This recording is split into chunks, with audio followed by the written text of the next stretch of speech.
morning. So I'm Kim Wallish, Deputy City Manager and Economic Development Director, and I'm really pleased today to share with you information about the planning and activity underway in the Diridon Station area, including a potential Google development. So I'm going to talk about the station area and the new transit service, about the potential Google development, about the extensive community engagement process that is underway and is going to last for many years. And then I'm going to frame 5 opportunities and challenges. And then at the end of the presentation, I'm really looking for feedback from you as members of the community. So this area, the area in green, is the 240-acre Diridon Station area. And this has long been planned as the area for expanding our relatively small downtown, which is in yellow, westward. So you can see in the Diridon Station area, it's really anchored in the center by the current Diridon Caltrain station and by the SAP Center. And of course, right now, all of the transit in the South Bay converges at Diridon, and there is significant new services planned. So the area already serves as the primary transit hub for the South Bay. Caltrain, VTA light rail, buses, commuter rail service, they all converge here.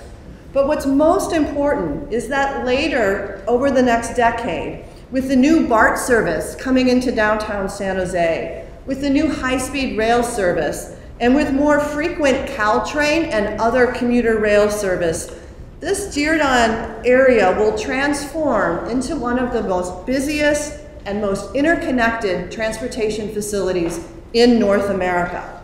The new expanded station that is being planned will serve 8 to 10 times the current passengers. That's that passenger activity that could approach levels at SFO on any given day. The Diridon Station area plan was adopted by the City Council in 2014. And it is a high-level vision and land use plan for this area. And it was developed after 5 years of study and extensive community input. There was a Diridon Good Neighbor Committee that had 33 members and met more than 20 times. So this slide shows some of the key elements of our community's vision for the Diridon Station area. And the bottom line is the city and the community want to transform this into a great favorite place with some of the themes you see here, including a very lively public realm that supports walking and biking, using art to create a sense of place, a new intermodal station of architectural significance, and a place that really reflects San Jose's rich history and the Silicon Valley's spirit of innovation. Now, the land use plan shows that growth will be planned through infill development. So the plan has always been for mixed-use development to include office, new homes, residential restaurants, shops, hotel rooms, parks, and public spaces. And of course, in 2014, when this plan was adopted, it also included a baseball park. So when that opportunity fell through, we realized that we would needed to revise this plan, but that represented opportunity to add a lot more of the other things into the plan. So now the Good Neighbor Committee and the city had always envisioned that the Diridon area would be built over a long period of time by different private developers. But we always envisioned having an anchor developer, at least in the central area, that pink zone there, near the station and near SAP Center, because having an anchor developer could help ensure that the development would happen in a cohesive way, rather than a piecemeal approach, especially important for the public spaces. So last year, Google expressed interest in coming to San Jose. They liked the vision in the Diridon Station area plan, and they expressed interest in helping implement this community plan. So now I think you know, typically when a company wants to come to a city and develop, they already have a specific project with buildings already designed, and they submit an application to the planning department, and they pursue approvals to build their specific project. In this case, Google is starting early and taking a year to work with the community and with the city to listen and to develop their project concept. And during this time, Google is also working to purchase enough adjacent land to have a continuous, cohesive development. So now several publicly owned properties lie in the middle of the potential Google development. So on this slide here, you can see that there are 5 properties that are owned by the former San Jose Redevelopment Agency, which under state dissolution of redevelopment is now called SARA, Successor Agency to the Redevelopment Agency. And then on the blue, you can see that there are properties owned by the city. The triangular blue site on the bottom is known as the fire training site. And the city owns this, and it includes an aging set of buildings that are used to train firefighters. And the city has long envisioned replacing this with a modern facility at a different location. And of course, the large blue outline parcel to the north is currently used as surface parking for SAP Center and is undeveloped. The yellow lots there are currently mostly used as surface parking lots, and under state approved plan and redevelopment dissolution, those properties must be sold for economic development purposes. So last June of last year, the City Council entered into an agreement with Google to discuss selling these properties at fair market value with no subsidy for a potential office and mixed-use development. So that decision by council started a multi-year process that will have many steps and ongoing community engagement before any construction could start. So by the end of this year, 2018, city staff will recommend an MOU and a PSA for council to consider. So those are a lot of acronyms, so let me explain what those are. So MOU is Memorandum of Understanding between Google and the city. High-level statement of intent about what the Google development intends to be and what the benefits to the community will be. So it's a two-way statement of expectations and what Google is going to expect of the city. PSA stands for Purchase and Sales Agreement, and that will state the price and terms to sell these public properties to Google. So this is the work that we have been doing this year. After that, then we go into phase 2, project approval, which should take at least 2 years. So after that, the project becomes a bit more like a regular project, working its way through the planning permit and the building permit and process. And the civic engagement will continue during this period and for many years after.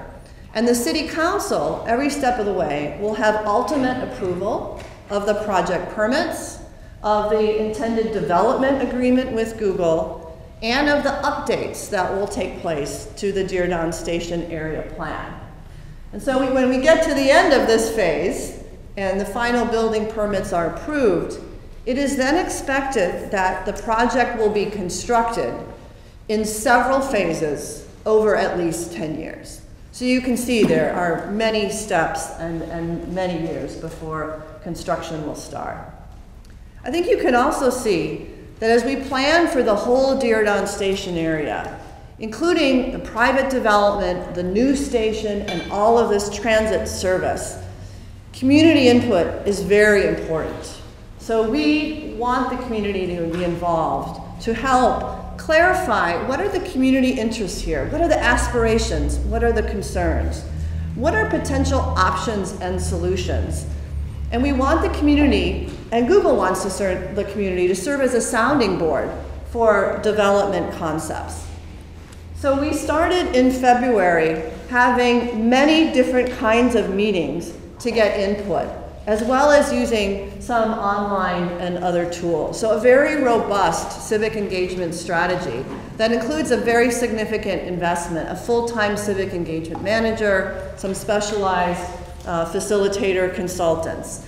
At the center of this strategy, last February, the City Council appointed a 38-member station area advisory group, which has been meeting in the evening about every 3 weeks. In addition to this advisory group, there are other ways that we're getting input. Stakeholder meetings like this one, community forums that we had, open community forums in June in different areas of the city. We've had booths at street festivals and community events. We've done public walking tours of the Diridon Station area. We have a very extensive and helpful online website called diridonsj.org. We're doing text-based surveys, and we are open to receiving input from any members from the community or from organizations that have gathered input from their members.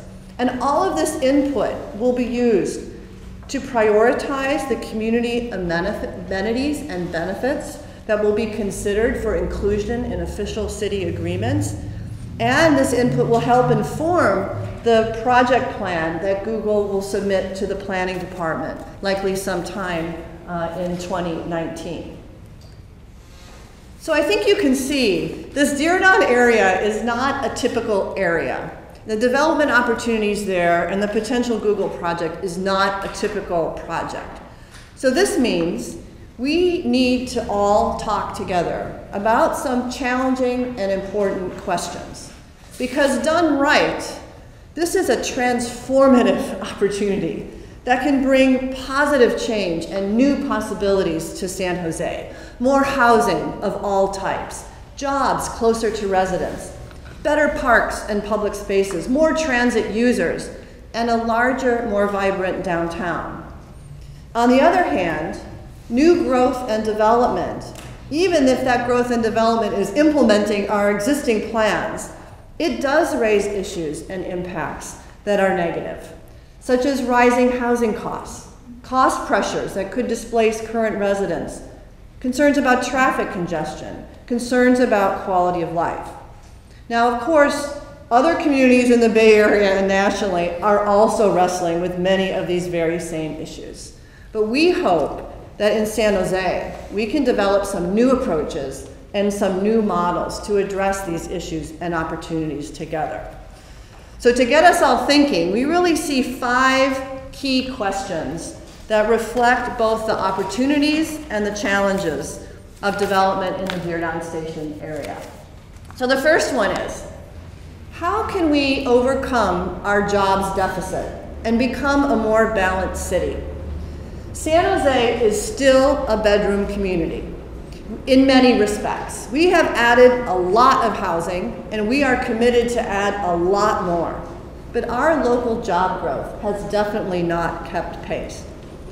Of the top 20 cities nationally, we are the only one that has a lot more residents than jobs. We have the worst jobs to housing ratio of any big city in America. This chart shows that for every one worker in San Jose, we have only 0.85 of a job, and that number has gone down since these statistics came up. Other big cities are typically job centers where people come into the city every day to work. And San Jose is by far the most imbalanced city in the South Bay. You can see the contrast here between San Jose and other cities that have significant jobs like Sunnyvale, Cupertino, Mountain View, Santa Clara, and there's Palo Alto, 3 jobs for every one worker who actually lives in their city. So we are very focused on bringing more jobs to San Jose. And if you just look at downtown San Jose, it's been 25 years since a tech company constructed a new office in downtown San Jose. And that, of course, was Adobe, who we love. And Adobe is doubling down on San Jose and expanding. But it's been 25 years since a tech company has chosen an urban center. So this lack of local jobs in our city, relative to our large population, creates several problems. Over 60% of our residents every day are forced to leave our city to go to work, commuting northbound in the morning and then of course southbound in the evening. This takes a toll on personal life, on family life. It leads to air pollution from all of that driving. But also, because San Jose has a small business base, our city government has much lower tax revenue per person than other cities. Not enough to pay for public services at the level that our residents want and deserve. So our city's long-term growth plan calls for correcting this problem and becoming a more balanced big city as we grow. Our official city planning goal is to add 360,000 new jobs by 2040. Since 2010, we've added 70,000. So if Google and other employers in the Diridon Station area can add another 20,000 jobs right near the station, that can certainly help us reach our goal. We also have an important goal of adding 120,000 new homes.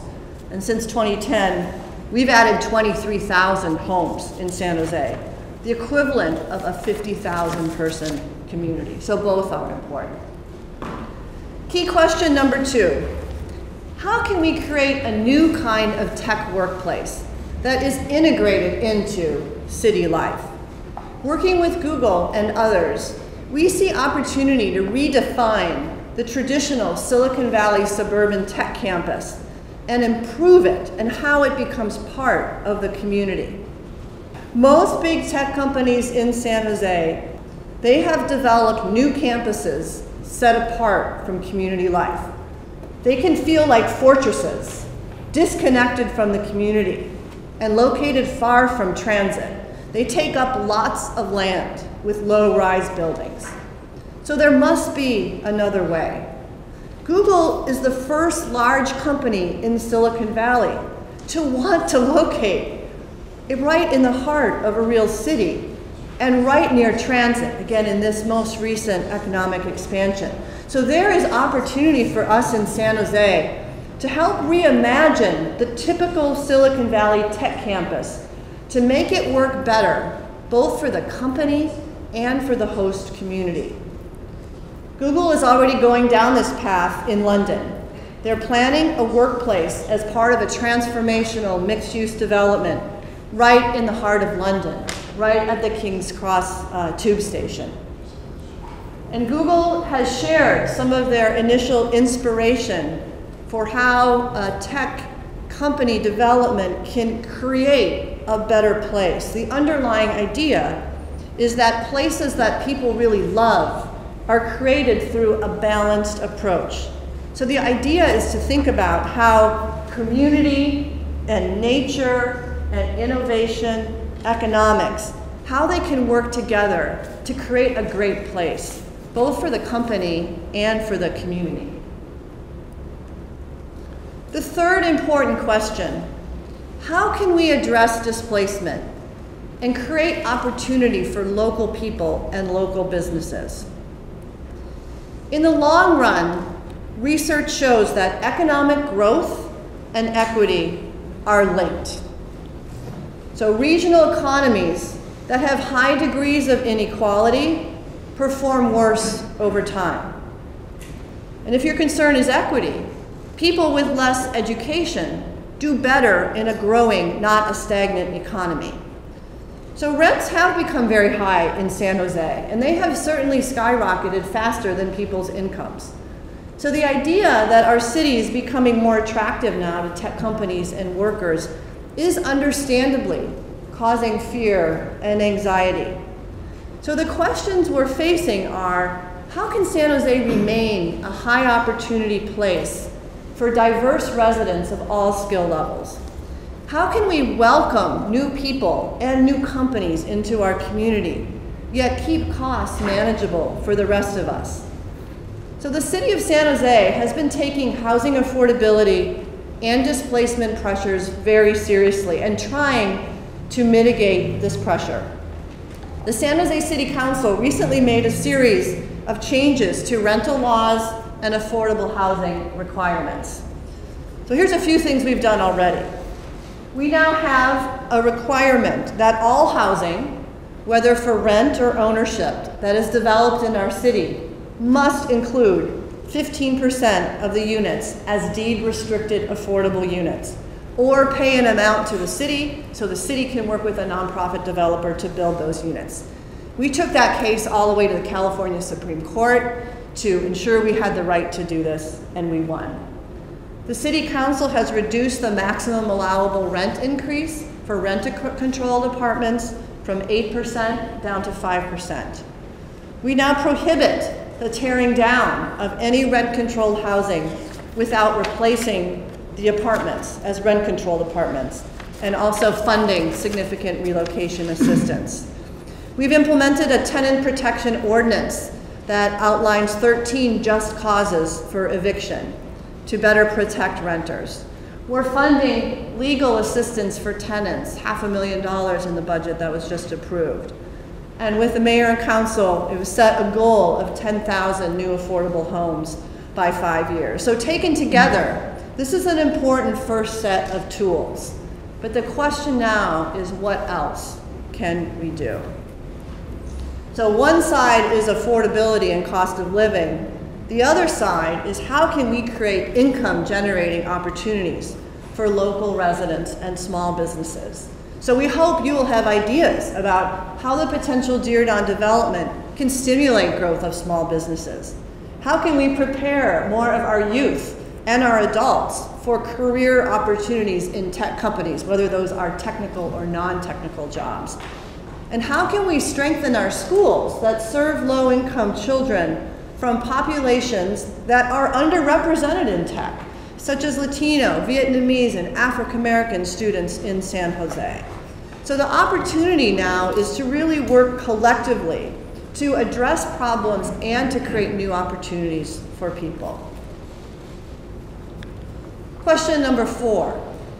How can we create and link public spaces that will better connect people and neighborhoods and nature? So I think we all know that parks and trails and community spaces, they play a very important role in community life. They connect people to each other and to their place. Now today in the Diridon area, the neighbors will tell you there are public spaces like the Guadalupe River Trail that are not well used, that feel unwelcoming, that can feel unsafe. There are people in neighborhoods nearby that feel isolated. They don't have places to meet and to connect. So how can we build public spaces into the Diridon Station area that really ensure that all residents have access to public life? And because we are so beautifully diverse in San Jose, how can we activate more of our public spaces to help bridge across cultures and neighborhoods and communities? Now, at one of the station area advisory group meetings a few months ago, Google recently shared some initial ideas for how a network of pathways and trails could be created through the Diridon Station area, and then connect the Diridon Station area through to nearby neighborhoods and the downtown. So the idea is to think about these connecting public spaces first before you plan the building. So just to give you a little orientation here. It won't show on the screen. Okay, thanks. So the SAP Center and the Diridon Station is between the top orange there, which is Cahill Park, and the words in the middle there that say Market Plaza. That's roughly where the current Diridon Station area. So in this, the idea is to create a balanced and diverse set of experience for people. So the green area here represents a linear park along the Los Gatos Creek Trail. The orange represents the Paseo de San Fernando, so along San Fernando Street. And it has a market plaza right in front of the new train station. The yellow, which runs sort of more from south to north, represents a cultural and innovation walk, really connecting the north and south. And then the pink, that's Santa Clara Street. That represents a social and commercial loop. And it includes a plaza between the train station and the SAP Center, where people could gather before and after SAP Center. Now these are just some very preliminary ideas and concepts about how to create the kind of special destination place and public space that was envisioned in the Diridon Station area plan. So the last question is how can we collaborate to create our future in the Diridon Station area? Nothing important happens in cities today without a huge amount of collaboration. That means collaboration across business, government, and community sectors. It means collaborations across neighborhood, city, region. It includes grassroots, elected officials, community organizations, many, many parties. Now, collaboration is not easy or natural. And in this time of divisive, often uncivil public dialogue at the national level, what we're trying to do locally is to have a respectful, inclusive, transparent public conversation about the things that matter to us, recognizing that we're not always going to agree and that there will be conflict. We want a conversation where everyone who wants to participate can feel heard, can contribute their ideas, and can help realize the potential of the Diridon Station area to make a better, stronger San Jose. Perhaps most importantly, we want the people and organizations who are in San Jose today to see themselves in our city's future and to have a hand in shaping it. Because you are what makes San Jose authentic and unique and attractive. So I thank you for caring so much about your community, and I hope you will contribute to this ongoing conversation. I'm just really glad to see you here today. So thank you.